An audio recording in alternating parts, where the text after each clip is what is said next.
Audiolivro O Cavaleiro Preso na Armadura. Autor Robert Fisher. Capítulo 2. Na Floresta de Merlin. Não era uma tarefa fácil encontrar o esperto feiticeiro. Havia muitas florestas onde procurar, mas apenas um Merlin. Então, o pobre cavaleiro cavalgou e cavalgou, dia após dia, noite após noite, tornando-se cada vez mais fraco. Enquanto cavalgava através das florestas sozinho, percebeu que desconhecia tantas coisas. Ele sempre se imaginara muito sabido, mas não se sentia nem um pouco sabido tentando sobreviver na floresta. Relutante, admitiu para si mesmo que sequer sabia diferenciar os frutos venenosos dos comestíveis. Por isso, comer era um jogo de roleta russa. Beber não era menos arriscado. O cavaleiro tentou enfiar a cabeça dentro de um córrego, mas seu elmo se encheu de água. Por 2 vezes, quase se afogou. Como se isso já não fosse ruim o bastante, ele estava perdido desde que entrara na floresta. O cavaleiro não sabia distinguir norte de sul ou leste de oeste. Felizmente, seu cavalo sabia. Depois de meses buscando em vão, sentia-se totalmente desanimado. Embora tivesse percorrido muitas léguas, o cavaleiro ainda não havia encontrado Merlin. O que o fazia sentir-se pior era o fato de nem ao menos saber que distância uma légua representava. Certa manhã, acordou sentindo-se mais fraco do que de costume e com uma sensação estranha. Foi nessa manhã que encontrou Merlin. O cavaleiro reconheceu o mago imediatamente. Ele estava sentado debaixo de uma árvore, trajando um longo manto branco. Animais da floresta estavam reunidos à volta dele, e havia pássaros empoleirados sobre seus ombros e braços. O cavaleiro balançou a cabeça melancolicamente de um lado para o outro e a armadura rangia com o movimento. Ele pensava: como era possível que todos esses animais encontrassem Merlin tão facilmente, se para mim era tão difícil? Exausto, o cavaleiro desmontou do cavalo. Estive procurando por você, ele disse ao mago. Há meses que estou perdido. Toda a sua vida, corrigiu o mago, arrancando com os dentes um pedaço de cenoura e repartindo com o coelho que estava mais próximo. O cavaleiro enrijeceu. Não vim de tão longe para ser insultado. Quem sabe você sempre tenha considerado a verdade um insulto, disse Merlin, compartilhando a cenoura com alguns dos outros animais. O cavaleiro também não ficou muito feliz com esse comentário, mas estava fraco demais, com fome e sede, para montar novamente em seu cavalo e sair cavalgando. Em vez disso, deixou cair-se sobre a grama o seu corpo aprisionado em metal. Merlin olhou para ele com compaixão e disse: você é um grande felizardo. Está fraco demais para fugir. O que quer dizer com isso? Perguntou o cavaleiro. Merlin sorriu em resposta. Uma pessoa não pode fugir e aprender ao mesmo tempo. Ela precisa permanecer algum tempo no mesmo lugar. Ficarei por aqui somente o tempo necessário para aprender a me livrar dessa armadura, disse o cavaleiro. Quando você aprender isso, afirmou Merlin, nunca mais precisará montar em seu cavalo e sair cavalgando em todas as direções. O cavaleiro estava muito cansado para questionar isso. De algum modo, sentiu-se confortado e pegou no sono prontamente. Quando acordou, viu Merlin e os animais que estavam à sua volta. Tentou sentar, mas estava sem forças. Merlin lhe ofereceu um cálice prateado que continha um líquido de cor estranha. Beba isso, ele ordenou. O que é isso? Perguntou o cavaleiro, olhando para o cálice com suspeita. Você é tão medroso, disse Merlin. É claro, é por isso que veste essa armadura. Como estava com muita sede, o cavaleiro preferiu não contrariar o mago. Está bem, eu bebo. Despeje através da viseira. Isso não, disse Merlin. Esse líquido é precioso demais para ser desperdiçado. Ele então arrancou um bambu, colocou uma ponta dentro do cálice e enfiou a outra ponta por um dos orifícios da viseira do cavaleiro. Que grande ideia! Disse o cavaleiro. Chamo isso de canudo, replicou Merlin. Por quê? Por que não?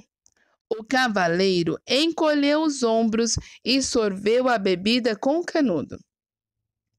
Os primeiros goles pareciam amargos, os seguintes mais agradáveis e os últimos absolutamente deliciosos.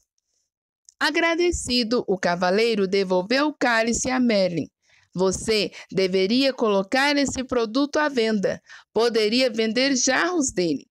Merlin apenas sorriu. O que é essa bebida? Perguntou o cavaleiro. Vida, respondeu Merlin. Vida? Sim, disse o sábio mago. Não parecia amargo no início, e depois, enquanto você provava mais, não ia se tornando agradável? O cavaleiro concordou. Sim, e os últimos goles eram absolutamente deliciosos. Foi quando você começou a aceitar o que estava bebendo. Você quer dizer que a vida é boa quando a aceitamos? Perguntou o cavaleiro. E não é? Replicou Merlin, levantando uma sobrancelha em sinal de divertimento. Você espera que eu aceite toda essa pesada armadura? Ah, disse Merlin, você não nasceu com ela.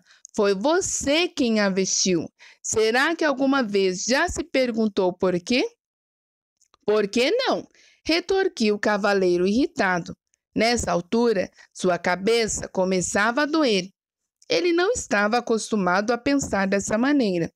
Você terá condições de pensar melhor quando recuperar suas forças, disse Merlin.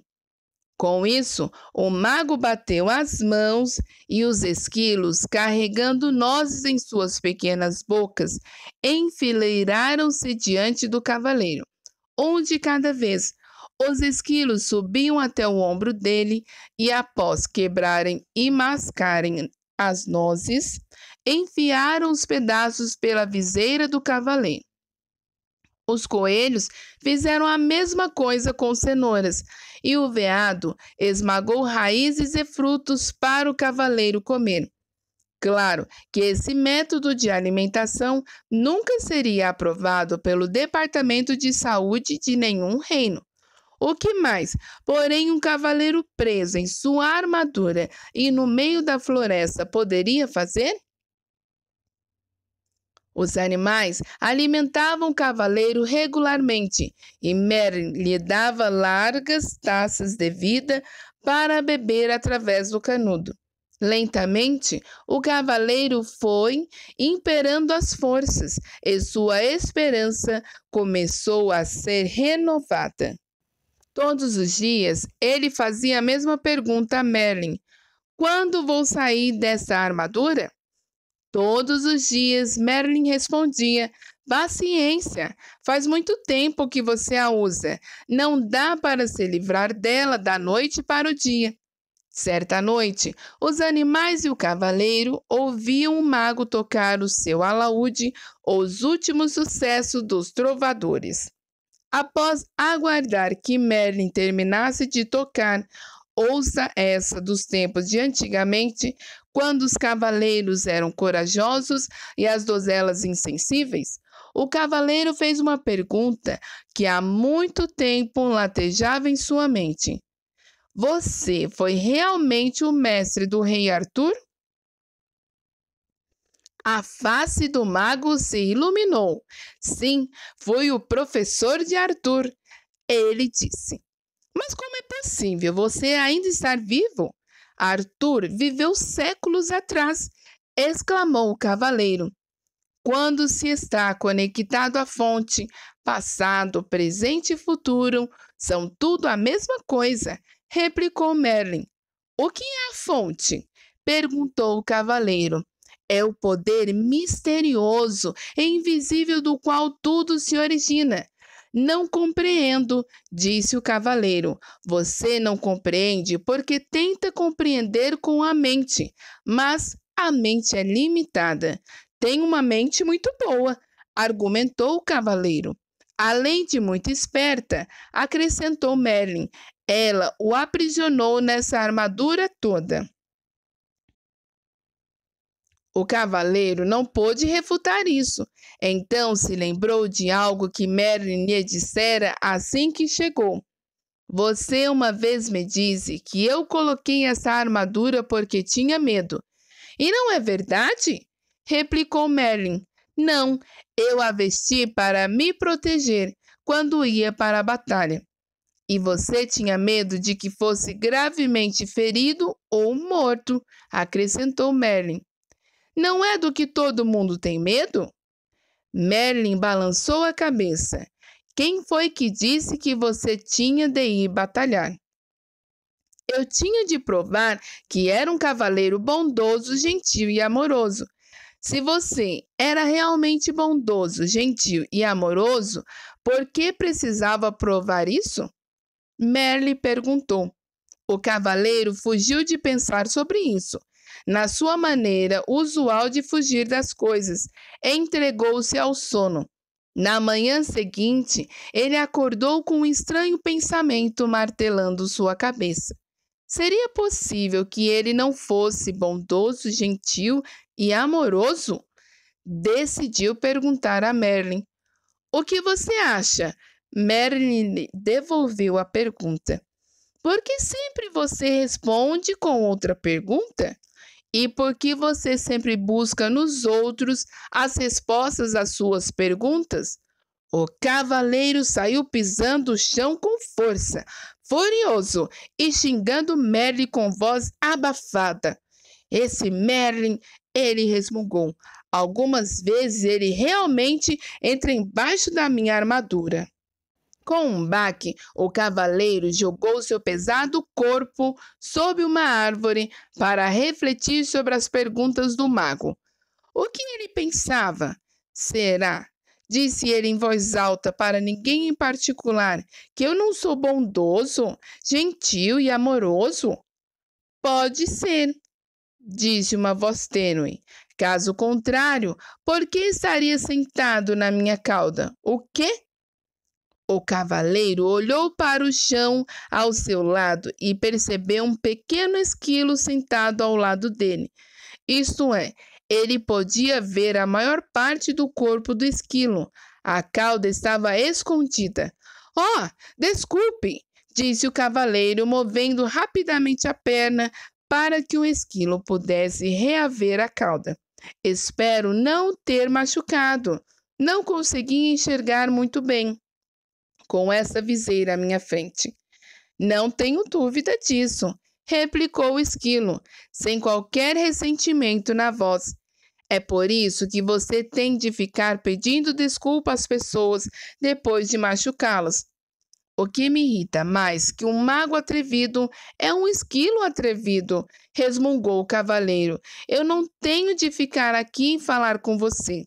Ele começou a pelejar contra o peso da armadura para tentar colocar-se em pé. Subitamente espantado, ele deixou escapar. Ei, você e eu estamos conversando? Um tributo à minha boa natureza, reputou o esquilo, considerando que você sentou na minha cauda. Mas os animais não falam, disse o cavaleiro. Oh, com certeza falamos, disse o esquilo. As pessoas é que não escutam. O cavaleiro balançou a cabeça desnorteado. Você já falou comigo antes? Certamente. Toda vez que eu quebrava uma noz e a enfiava através da sua viseira. Como é possível que eu esteja ouvindo você agora, se antes não ouvia? Admiro uma mente inquisitiva, comentou o esquilo. Mas será que você nunca aceita as coisas como elas são? Simplesmente porque é assim? Você está respondendo às minhas perguntas com outras perguntas, disse o cavaleiro. É tempo demais que você tem passado junto de Merlin. E você não tem estado junto dele tempo suficiente. O esquilo chicoteou de leve o cavaleiro com a cauda e subiu ligeiro por uma árvore. Espere, qual o seu nome? O cavaleiro perguntou ao esquilo.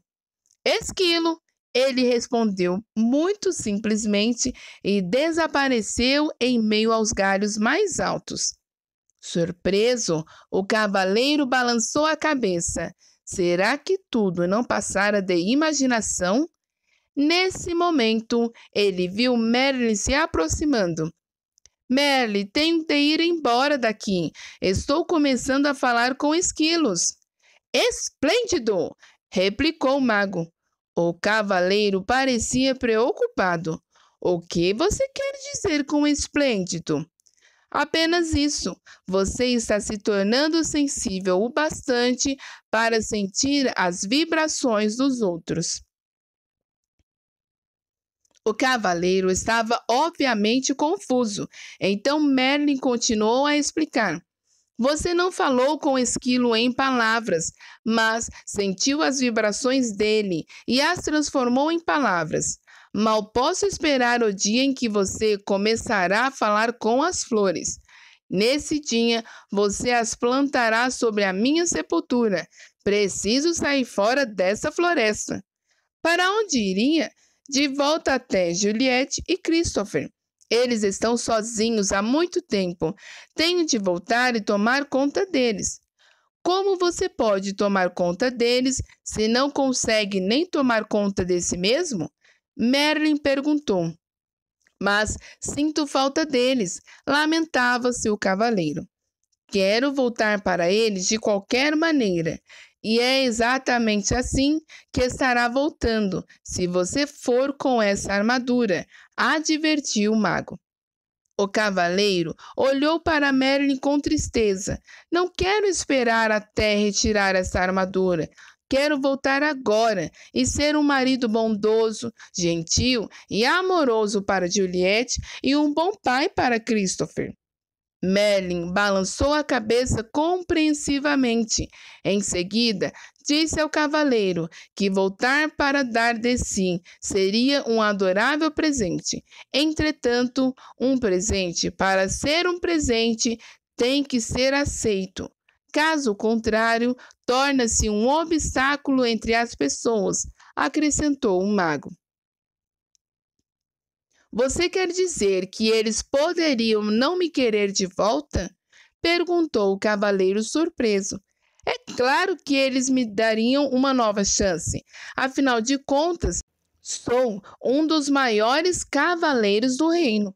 Talvez essa armadura seja mais espessa do que parece, disse Merlin gentilmente. O cavaleiro refletiu sobre isso.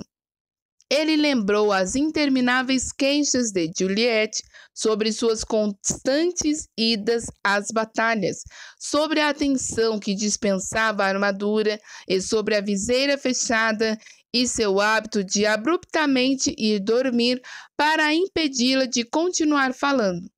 Talvez Juliette não quisesse de volta, mas Christopher com certeza queria.